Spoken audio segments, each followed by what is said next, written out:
ये कहानी है डॉक्टर मार्टिन की, जिसे एक्सीडेंट की बात कोई नहीं पहचान रहा था, यहाँ तक कि उसकी आइडेंटिटी को, उसकी पहचान को भी। जिससे परेशान होकर डॉक्टर मार्टिन वजह पता लगाने की कोशिश करते हैं कि आखिर ऐसा क्यों हो रहा है। इसकी शुरुआत होती है एक प्लेन को दिखाने से, जिसमें डॉक्टर मार्टिन अपनी वाइफ के साथ है। उनकी वाइफ का नाम लिज होता है। ये दोनों बर्लिन जा रही हैं। कुछ ही देर बाद इनकी फ्लाइट बर्लिन पहुंच जाती है। वहां से चेकआउट करने के बाद दोनों बाहर आकर एक टैक्सी में बैठ जाती हैं। जल्दबाजी में मार्टिन अपना बैग वहीं भूल जाता है। होटल आकर मार्टिन को एहसास हुआ कि मेरा बैग नहीं है, तो वो हर जगह बैग को ढूंढने लगता है। जबकि उसकी वाइफ होटल के रिसेप्शन पर जाकर अपने रूम की जानकारी लेती है। उसे पता चलता है कि उनके नाम का तो यहाँ कोई रूम बुक ही नहीं है। ये देखकर लिज को काफी अजीब लगा, उसे गुस्सा आया और अब जैसे उसने मार्टिन की तरफ देखा, उसे पता चला कि मार्टिन तो टैक्सी में बैठकर कहीं जा रहा है। वो ये बात नहीं जानती थी कि मार्टिन वापस जा रहा है अपना बैग ढूंढने। मार्टिन को कैसे भी करके अपना बैग चाहिए था, इसलिए वो अपनी वाइफ को बताए बगैर ही चला गया। और अब फोन में नेटवर्क ना होने की वजह से वो लिज को बता भी नहीं पाता और वो भी समझ नहीं पाती कि मार्टिन ने ऐसा क्यों किया। टैक्सी ड्राइवर ने देखा कि ट्रैफिक की लंबी लाइन लगी हुई है। यहाँ फंसने के डर से वो शॉर्टकट ले लेती है ताकि मार्टिन को जल्दी एयरपोर्ट पहुँचा सके। और अचानक इनकी गाड़ी का एक्सीडेंट हो गया, जिससे गाड़ी पुल के नीचे नदी में गिर जाती है। जल्दी जल्दी ड्राइवर गाड़ी का कांच तोड़कर मार्टिन को बाहर निकालती है, पर तब तक वो काफी जख्मी हो गया था। एक्सीडेंट का पता लगते ही यहाँ मेडिकल टीम आ गई और वो मार्टिन को उठाते हैं, जबकि टैक्सी ड्राइवर यहाँ से चली जाती है। मार्टिन की हालत देखकर उसे हॉस्पिटल में दाखिल कर लिया जाता है, जहाँ 4 दिन बाद मार्टिन को होश आए। डॉक्टर उसे बताते हैं कि आप पिछले 4 दिन से कोमा में थे। मार्टिन अभी भी काफी हैरान और परेशान था, इधर उधर अपनी वाइफ को ढूंढने लगता है। फिर डॉक्टर से पूछता है क्या मेरी वाइफ नहीं आई यहाँ। डॉक्टर ने उसे बताया कि हमें नहीं पता था कि आपकी वाइफ भी है, हमें तो आपका नाम तक नहीं पता था, क्योंकि आपके पास ही हमें आपकी आईडी भी नहीं मिली। आपको कोई ढूंढने भी नहीं आया, जिससे हमें लगा कि आपका कोई नहीं है। ये कहकर वो मार्टिन को उसका सामान देते हैं। मार्टिन ने अपनी घड़ी को देखा, तब उसे याद आया कि ये तो लिज ने मुझे गिफ्ट दी थी। फिर वो अपने डैड की दी हुई डायरी देखता है, जिसमें कुछ वर्ड्स लिखे हुए थे जो हमेशा उसकी डैड बोला करती थी, साथ ही कुछ नंबर्स भी थे। तभी मार्टिन टीवी चलाता है, उसे एक कॉन्फ्रेंस की जानकारी मिली। तब उसे याद आया कि मैं भी इस कॉन्फ्रेंस में जाने वाला था, जो बहुत जरूरी है, और अब कैसे भी करके मुझे वहाँ जाना होगा। इसलिए वो निकलने लगा, पर डॉक्टर उसे मना करते हैं कि आपकी हालत अभी ठीक नहीं है, आपको आराम की जरूरत है, तो आप मत जाइए। लेकिन मार्टिन मना कर देता है। तब डॉक्टर उसे अपना नंबर देते हुए कहते हैं कि अगर कोई भी मसला बने तो मुझसे राब्ता कर लेना। और मार्टिन वहाँ से निकलकर होटल आ जाता है। रिसेप्शन पर आकर उसने कहा कि मुझसे अपने रूम की चाबी गुम हो गई है। तभी वो वहाँ लिज को देखता है। उसने लिज के पास जाने की कोशिश की, पर गार्ड ने उसे रोक दिया। गार्ड मार्टिन से उसकी आईडी मांगता है। मार्टिन ने कहा कि मेरे पास आईडी कार्ड तो नहीं है, पर ये लड़की मेरी वाइफ है, इसलिए गार्ड उसे लिज के पास ले गया। लेकिन ये क्या, लिज तो उसे पहचानने से इनकार कर देती है। पर जब मार्टिन जिद करने लगा तो वो दूसरे आदमी को वहाँ बुला लेती है, जो बताता है कि असली मार्टिन हैरिस मैं हूँ। ये सुनकर मार्टिन पूरी तरह से हैरान रह गया। उसे समझ नहीं आती कि यहाँ क्या चल रहा है और अब मैं क्या करूँ। इसीलिए मैनेजर उसे वहाँ से ले जाता है और सारी बात क्लियर करने के लिए वो मार्टिन को सीसीटीवी की फुटेज दिखाकर बताता है कि देखो, लिज यहाँ अकेली आई थी, जिसके बाद वो दूसरा आदमी मार्टिन हैरिस आया था। इस पर वो कहता है पर असली मार्टिन हैरिस मैं हूँ, ना कि वो आदमी। मैनेजर कहता है इस बारे में मैं तो कुछ नहीं जानता, आपको एम्बेसी जाना होगा, वहीं आपको आपके सारे सवालों के जवाब मिलेंगे। पर जब इन्हें पता चला कि एक फेस्टिवल की वजह से एम्बेसी अगले कुछ दिन तक बंद रहेगी, तो मार्टिन मायूस होकर वहाँ से चला जाता है। वो एक छोटे से होटल में आता है, पर वहाँ भी उसे पासपोर्ट न होने की वजह से रूम नहीं मिलता। मार्टिन अपने दोस्त को कॉल करके सब कुछ बताता है, जो कुछ उसके साथ हो रहा है। तभी उसने नोटिस किया कि एक गाड़ी सुबह से मेरे पीछा कर रही है। वो घबरा गया, जल्दी से मेट्रो में आकर बैठ जाते हैं और अपनी डायरी में भी वो सब चीजें लिखने लगता है जो उसे याद है। स्टेशन पर उतरने के बाद वो उस टैक्सी को देखता है जिसमें उसका एक्सीडेंट हुआ था। वो फौरन टैक्सी वालों के पास जाकर उसके बारे में पूछता है। वो लोग बताते हैं कि हाँ, वो टैक्सी एक लड़की चलाती है जिसका नाम जीना है और इस टाइम वो एक बार में काम करती है। मार्टिन फौरन उस बार में चला गया, जहाँ जीना उसे कहती है कि मुझे तुमसे कोई बात नहीं करनी, तुम चले जाओ यहाँ से। लेकिन मार्टिन फिर भी कोशिश करता रहता है उससे बात करने की, मगर जब जीना नहीं सुनती तो वो वहाँ से हॉस्पिटल के लिए निकल जाता है प्रोफेसर से मिलने के लिए। लेकिन उसने देखा कि प्रोफेसर के साथ वहाँ दूसरा मार्टिन खड़ा है। उसे गुस्सा आ गया वो दोनों पर चिल्लाने लगा। कहता है कहीं तुम लोग मेरे खिलाफ साजिश तो नहीं कर रहे। इस पर दूसरा मार्टिन भी गुस्से में आकर कहता है तुम फजूल बातें कर रही हो, असली मार्टिन हैरिस मैं हूँ। यहाँ दोनों प्रोफेसर को अपने अपने बारे में बताने लगते हैं। उनकी सारी बातें सेम थी, कोई फर्क नहीं था। तब दूसरा मार्टिन अपना वॉलेट निकाल कर दिखाता है जिसमें उसका आईडी कार्ड और इस मार्टिन की लिज के साथ तस्वीर थी। ये देखकर याददाश्त खो चुके मार्टिन को फौरन याद आया कि बिल्कुल यही तस्वीर तो मेरी भी है लिज के साथ, पर यहाँ मेरी जगह ये आदमी कैसे आ गया।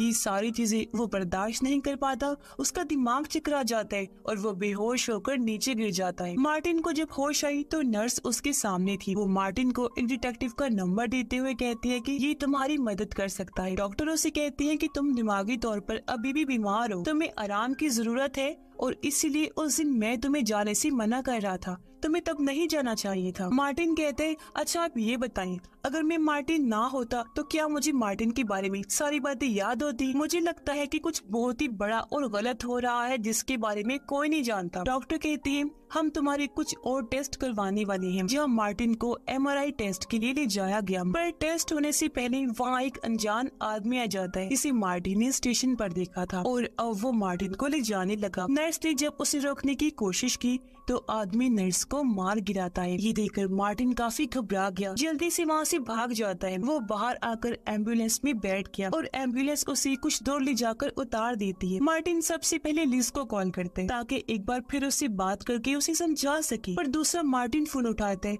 जिस बात से परेशान होकर वो फोन रख देता है। तभी उसे याद आया कि नर्स ने मुझे एक डिटेक्टिव का नंबर दिया था, इसलिए मार्टिन फौरन डिटेक्टिव से मिलने गया। उसे सारी बात बताकर कहता है कि मेरी मदद करो और मेरी आइडेंटिटी पहचान दुनिया के सामने लेकर आओ। वो डिटेक्टिव को अपनी डायरी देते हैं जिसमें उसके डैड के लिखे हुए लफ्ज और नंबर्स थे। डिटेक्टिव पूछता है तुमने आखिरी बार बात किससे की? मार्टिन बताता है कि टैक्सी ड्राइवर से। डिटेक्टिव ने कहा तुम एक बार मेरी बात करवाओ टैक्सी ड्राइवर से, क्योंकि उसकी बात सुनकर ही मैं सारा खुलासा कर सकता हूँ। इसलिए मार्टिन अपने पैसे और सामान रखे जीना के पीछे चला जाता है। वो उसे कहता है कि एक बार बस तुम डिटेक्टिव से बात कर लो प्लीज, इससे मेरी मदद हो जाएगी। और मुझे तो ये समझ नहीं आ रही थी कि उस दिन तुम वहाँ से भागी क्यों, जबकि तुम तो लीगल वर्कर हो, गैर कानूनी तो काम नहीं कर रही ना। फिर अब तुम बस एक बार मेरे डिटेक्टिव से बात कर लो, फिर से तुम्हें परेशान नहीं करूँगा। जबकि उधर डिटेक्टिव एयरपोर्ट पर कॉल करके किसी से जानकारी ले रहा होता है। असल में उसे एक कत्ल की साजिश के बारे में जानकारी मिली थी। पता चलता है कि वो साजिश अरब के प्रिंस के लिए हो रही है जिस पर हाल ही में हमला हुआ है, यानी कोई उसे मारना चाहता है। मार्टिन जीना को अपनी घड़ी देते हुए कहता है बस एक बार बात कर लो, जिसके लिए वो मान जाती है और मार्टिन को लेकर अपने घर आ जाती है। या जीना ने उसे बताया कि मैं लीगल वर्कर नहीं हूँ, बल्कि मेरे पास भी पेपर्स नहीं है। मैं दिन रात मेहनत करके पैसे जोड़ रही हूँ ताकि अपने पेपर्स बनवा सकूँ और जितने जल्दी हो सके यहाँ से निकल जाऊँ। मार्टिन जब बाथरूम में था तो तभी जीना का दरवाजा बजा। उसने जैसे दरवाजा खोला तो लोग जबरदस्ती अंदर घुस आए। वो जीना पर हमला कर देते हैं और एक आदमी उसे पकड़ लेता है, जबकि दूसरा मार्टिन को ढूंढने लगता है ताकि उसे मार सके। लेकिन मार्टिन, जिसे पहले उनके आने की खबर हो चुकी थी, वो खिड़की के जरिए यहाँ से भाग गया था। वो आदमी खिड़की से बाहर आकर हर जगह मार्टिन को ढूंढने लगा, पर जब उसे वो नहीं दिखा तो आदमी वापस अंदर आ जाता है। ये लोग जीना को मारने ही वाले थे कि तभी मार्टिन वापस आया और इन दोनों पर हमला बोल देता है। उसकी एक आदमी से हाथापाई हो गई। तब जीना एक इंजेक्शन लेकर आदमी की गर्दन में घुसा देती है, जिससे इन्हें भागने का मौका मिल गया। दोनों वहाँ से भागकर बाहर आई, एक गाड़ी लेकर निकल जाते हैं, पर दोनों गुंडे अभी भी इनका पीछा कर रहे थे दूसरी गाड़ी से। और कुछ देर तक ये सिलसिला ऐसे ही चलता रहा। लेकिन एक टाइम ऐसा आया जब इनकी गाड़ी ट्रेन से टकराने वाली थी। उससे बचने के चक्कर में दोनों गाड़ियों का एक्सीडेंट हो गया। लेकिन मार्टिन और जीना गाड़ी से निकलकर भाग जाती हैं। वो सीधा एक क्लब में आए जहाँ जीना मार्टिन पर काफी गुस्सा हुई। कहती है कि मुझे लगता है तुम एक कातिल हो, क्योंकि एंड में तुम जैसे लोग खूनी ही निकलते हैं। अब मेरी जिंदगी भी खराब हो जाएगी, ना जाने में कैसे तुम्हारे चक्कर में फंस गई। इतना बोलकर वो नाराज होकर वहाँ से निकल जाती है। तब मार्टिन एक बार फिर डायरी में लिखे हुए उन नंबर्स को देखने लगा और ये समझने की कोशिश करता है। उसे समझ लगी कि ये नंबर्स एक कोड है जिन्हें मार्टिन डिकोड करता है। डिकोड होते ही ये नंबर्स कुछ अल्फाज बना देते हैं जो दो साइंटिफिक नाम बन रहे थे। इन नामों को लेकर मार्टिन डिटेक्टिव के पास आया और उसे कहता है कि मुझे बस 2 नाम ही मिले हैं, जिनके अलावा मुझे कुछ भी नहीं पता। डिटेक्टिव ने पूछा कि तुम्हें प्रिंस के बारे में कितना पता है, जिससे इन्हें पता चला कि दुनिया में चल रही भूखमरी गुर्बत को लेकर एक मीटिंग होने वाली है, जिसमें प्रिंस भी आएगा और कोई मार्टिन का नाम इसलिए इस्तेमाल कर रहा है ताकि उस मीटिंग में वो प्रिंस के करीब आ जाए और मौका मिलते ही उसे मार दे। जो जानकर मार्टिन भी अपनी प्लानिंग शुरू कर देता है। वो जीना को लेकर वहाँ से निकल गया। कहता है कि मैं अब लिज का पीछा करना चाहता हूँ, क्योंकि मुझे पता है वो एक एग्जीबिशन में जाने वाली है और उसे जरूर कुछ पता है। एग्जीबिशन की बिल्डिंग के बाहर पहुंचकर वो जीना को वही छोड़ता है और लिज का पीछा करते हुए अंदर चला जाता है। तभी यहाँ दूसरा मार्टिन भी आ गया, इसीलिए जीना फौरन मार्टिन को कॉल करके कहती है कि अलर्ट रहना। मार्टिन लिज के पास आ गया। वो कहती है कि तुम मेरा पीछा क्यों कर रहे हो। मार्टिन कहता है मुझे याद है मैं तुम्हारे साथ यहाँ आया था, ये सब तुम क्या कर रही हो और क्यों कर रही हो। इस पर वो कहती है कि अगर मैं ऐसा नहीं करूँगी तो वो हम दोनों को मार देगा, और अगर तुम्हें तुम्हारे सवालों के जवाब चाहिए तो अपना खोया हुआ ब्रीफकेस ढूंढो। जो बोलकर वो यहाँ से चली जाती है। तभी यहाँ जीना भी आ गई और ये दोनों यहाँ से निकल जाते हैं। तभी डिटेक्टिव के पास एक फोटो की मेल आती है। फोटो में उसने मार्टिन और लिज को देखा, यानी वो एक साथ ही एयरपोर्ट पर आए थे, जिससे वो समझ गया कि इसका मतलब है मार्टिन सच बोल रहा है और कोई बड़ी साजिश चल रही है। तभी डिटेक्टिव के पास मार्टिन की दोस्त की कॉल आई। वो डिटेक्टिव को कहता है कि मार्टिन के बारे में मुझे आपसे कुछ बातें करनी है, मैं उसकी आइडेंटिटी भी साबित करूंगा, तो बताए हम कहाँ मिलेंगे। डिटेक्टिव उसे अपने घर बुला लेते हैं, पर जल्दी उसे एहसास हो गया कि मार्टिन का दोस्त एक कातिल है और अब ये मुझसे सारी जानकारी निकलवा लेगा, इसलिए वो अपने चाय में जहर मिलाकर अपनी जान ले लेता है, क्योंकि वो इस कातिल के हाथों मरना नहीं चाहता था। मार्टिन जीना को लेकर एयरपोर्ट आ गया, जहाँ उसे अपना खोया हुआ ब्रीफकेस मिल जाता है। इसके साथ साथ उसका पासपोर्ट और बहुत सारे पैसे भी। जीना कहती है कि ये जगह बिल्कुल भी महफूज नहीं है, हमें यहाँ से चलना चाहिए, पर मार्टिन ने इनकार कर दिया, ये कहकर कि मैं कहीं नहीं जा सकता क्योंकि लिज ने मुझे यही इंतजार करने को कहा था। वो बहुत सारे पैसे जीना को देते हुए कहता है कि तुम चले जाओ। पैसे लेते ही वो यहाँ से निकल जाती है। तभी मार्टिन के पास उसका वही दोस्त आया, कहता है कि मैं तुम्हारी मदद करने आया हूँ, अब मैं सब ठीक कर दूंगा। जीना जब टैक्सी के लिए लाइन में लगी हुई थी तो उसने देखा